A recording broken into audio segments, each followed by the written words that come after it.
Salut à toi, je suis ravi de te retrouver pour cette nouvelle correction de bac. Aujourd'hui, on corrige le bac Métropole du 19 juin 2024 et on s'intéresse à l'exo 1, le vrai-faux avec justification. C'est parti sans plus attendre. Exo 1, j'ai remis le début du sujet. Petit 1, on considère la fonction f définie sur R par f de x égale 5x exponentielle moins x. Elle est bien définie sur R, il n'y a aucune opération interdite. CF, sa courbe représentative, très bien. Affirmation 1, l'axe des abscisses, c'est-à-dire la droite d'équation y égale 0, est une asymptote horizontale à la courbe CF. Les asymptotes horizontales, ça ne se produit que en plus ou moins l'infini, éventuellement les deux. Du coup, on va regarder la limite de f de x en plus l'infini. Si ça ne marche pas, on le fera en moins l'infini, ainsi de suite. Je vais regarder la limite quand x tend vers plus l'infini de f de x. Alors comme toujours les limites, je regarde dedans. J'écris au brouillon. Mon x, lui, il tend vers plus l'infini. Le moins x dans l'exponentiel, il tend vers moins l'infini. Et du coup, le exponentiel moins x, c'est de la forme exponentielle moins l'infini, il tend vers 0. Du coup, j'ai une fi infini fois 0. Pour lever cette détermination, je me rends compte que le conflit entre les deux n'est pas n'importe lequel. C'est un conflit entre x et une exponentielle. Je vais donc essayer de le lever grâce au théorème de croissance comparée. Pour cela, il faut un tout petit peu remanipuler f de x. J'écris f de x qui est égal donc à 5x exponentielle moins x égale première version 5x fois 1 sur exponentielle x d'après opération sur l'exponentielle. C'est-à-dire 5 fois x sur exponentielle x. Et là, j'ai bien ma croissance comparée, mais elle n'est pas dans le bon sens. Et donc, je vais simplement réécrire x sur exponentielle x comme 1 sur exponentielle x sur x. Et maintenant, c'est bon. On a, par théorème de croissance comparée, j'écris en abrégé CC, sur une copie, tu mets théorème de croissance comparée en toutes lettres, la limite, quand x tend vers plus l'infini, de exponentielle x sur x égale plus l'infini. Donc, par quotient,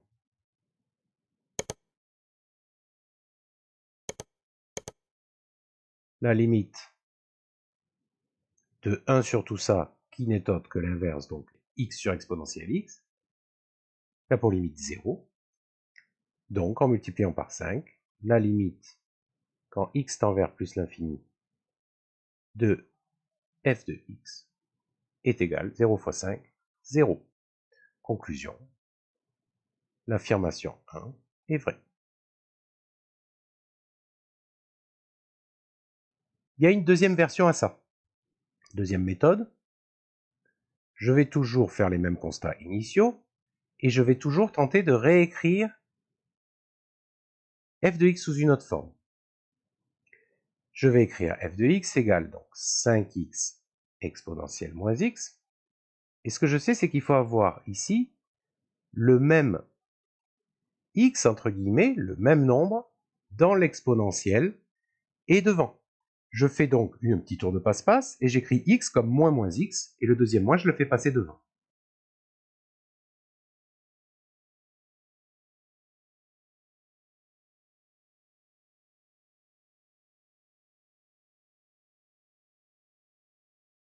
À ce moment-là,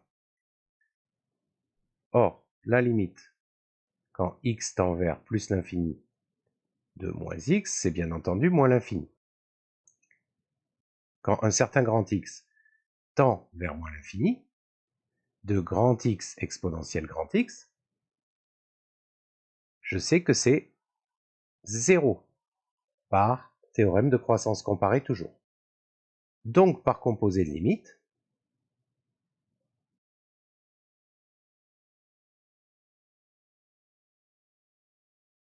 la limite, quand x tend vers plus l'infini, de moins x exponentielle moins x, c'est 0.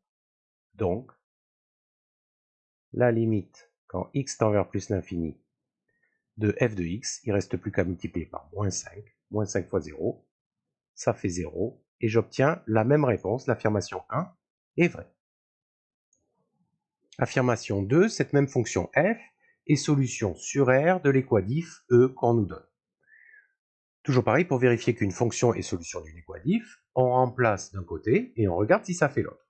Je vais donc devoir remplacer y par f dans le côté gauche et voir si après avoir ajouté f' et f, j'obtiens bien 5 exponentielle moins x pour tout x réel. Pour ça, il faut du coup que je prépare mon f'.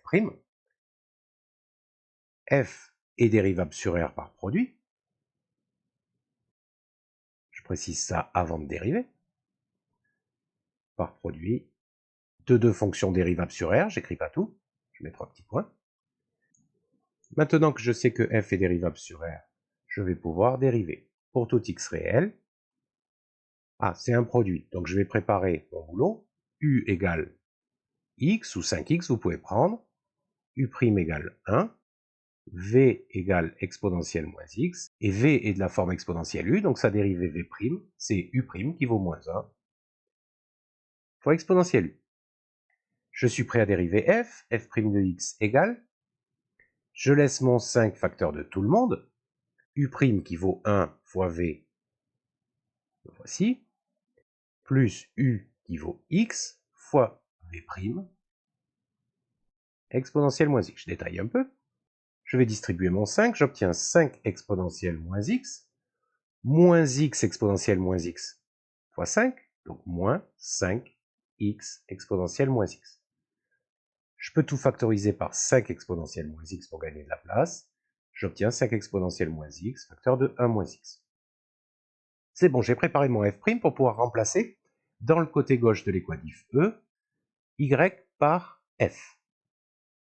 Donc, pour tout x réel, f' de x plus f de x est égal à, mon f', je l'ai juste au-dessus, donc 5 exponentielle moins x, facteur de 1 moins x, plus f de x, que j'ai tout au-dessus, 5x exponentielle moins x. Je pourrais tout développer, mais moi je préfère tout factoriser par 5 exponentielle moins x, qui est à nouveau facteur commun. J'obtiens 5 exponentielle moins x, facteur de 1 moins x, plus x. Si tu as un doute, tu redéveloppes lui fois tout ça, ça fait bien ça. Et lui fois lui, ça fait bien lui. En développant, c'est presque évident, hein. Les deux derniers termes se simplifient. Et donc j'obtiens 5 exponentielle moins x, qui est bien ce que je voulais pour être solution de E. Donc l'affirmation 2 est vraie. Question 2. On considère 3 suites UN, Vn, Wn telles que j'ai toujours Vn coincé entre guillemets entre Un et Wn. Je sais que Un converge vers moins 1, ok, et que Wn converge vers 1. Ok. J'ai envie de dire que le piège, c'est de croire qu'on est dans du théorème des gendarmes, parce qu'on a bien un encadrement et des limites des deux, entre guillemets, gendarmes. Je rappelle que pour faire du théorème des gendarmes, il faut que les deux gendarmes convergent vers la même chose. Donc là, le piège, c'est de croire qu'on va pouvoir en déduire quoi que ce soit. Affirmation 3, la suite Vn, celle qui est coincée au milieu, converge vers un nombre réel appartenant à l'intervalle moins 1, 1. Ceci est bien sûr faux. Comment montrer que c'est faux? On va trouver une suite Vn qui vérifie les hypothèses, mais pas la conclusion. Soit Vn égale moins 1 exposant n pour tout n entier naturel. On a bien, pour tout n, Vn qui vaut alternativement moins 1, 1, moins 1, 1, etc. suivant la parité de n, qui est coincé entre moins 1 et 1. Du coup, on va prendre pour la suite un, la suite constante égale à moins 1, et pour la suite wn, la suite constante égale à 1. La limite, quand n tend vers plus l'infini, de un, qui est la suite constante égale à moins 1, c'est bien moins 1. Et la limite de Wn, qui est la suite constante égale à 1, qui est 1. On a bien donc toutes les hypothèses. Et pourtant,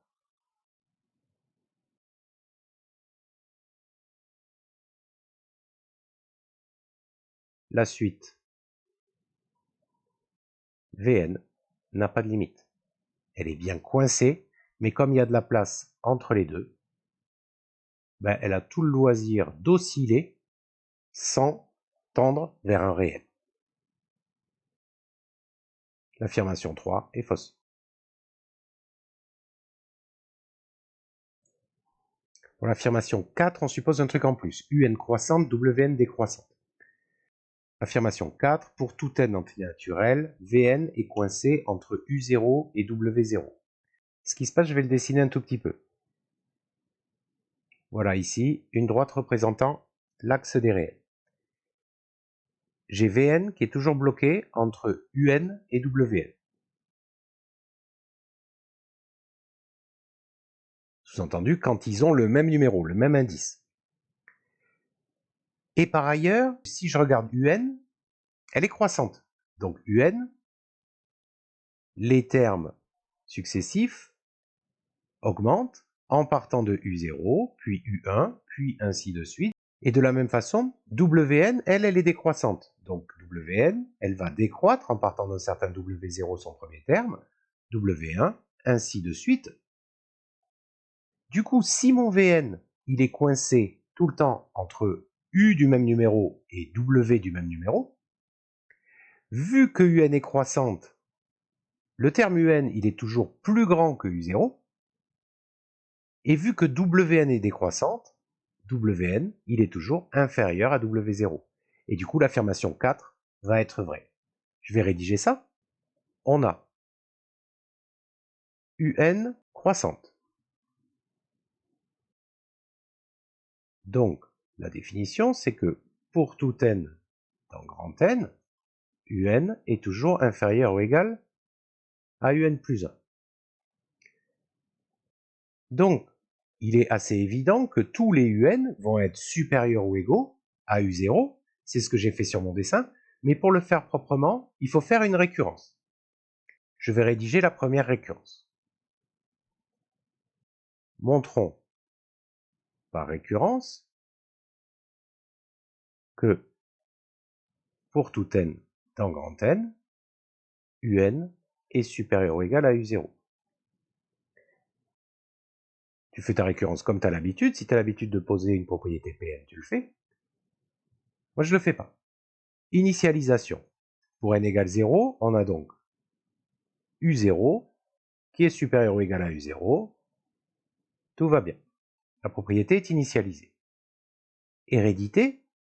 Supposons que pour un certain entier K, dans grand N, on est UK supérieur ou égal à U0. Montrons que UK plus 1 est supérieur ou égal à U0. On a UK supérieur ou égal à U0, ça c'est l'hypothèse de récurrence que j'abrège HR, je l'ai fait ici aussi. Or, pour tout n dans grand N, Un est inférieur ou égal à Un plus 1. C'est-à-dire, je vais le réécrire dans le bon sens pour pas s'en mêler, Un plus 1 supérieur ou égal à Un. Donc en particulier, si c'est vrai pour tous les entiers naturels n, c'est vrai aussi pour K. Donc en particulier, UK plus 1 est supérieur ou égal à UK. Du coup, j'ai UK qui est supérieur ou égal à U0, d'après le premier point, et UK plus 1 qui est supérieur ou égal à UK. Donc, UK plus 1 est supérieur ou égal à U0, et la propriété est bien héréditaire. Conclusion, la propriété est initialisée et héréditaire, donc elle est vraie pour tous les n. Pour tout n dans grand N, on a un supérieur ou égal à u0. C'était évident sur le dessin, mais pour le faire proprement, il faut faire une récurrence. On va faire pareil pour wn, mais je vais le sauter. De même, wn est décroissante, donc pour tout n entier naturel, wn est inférieur ou égal à w0. Pour terminer, il faut se rappeler qu'on a aussi or vn qui est coincé entre un et wn pour tous les n. Et donc, de ces 3 points, je peux en déduire que donc, j'ai dans l'ordre u0 inférieur ou égal à un, inférieur ou égal à vn, inférieur ou égal à wn, qui est inférieur ou égal à w0. Et donc, en oubliant ce que je ne veux plus, j'obtiens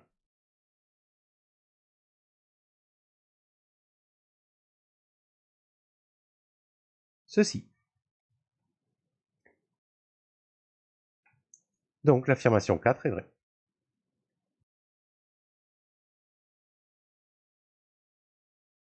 J'espère que cette vidéo t'a plu, j'espère que ça t'a été utile. Si c'est le cas, laisse un petit like. Je te souhaite une bonne fin de journée, à la prochaine. Ciao.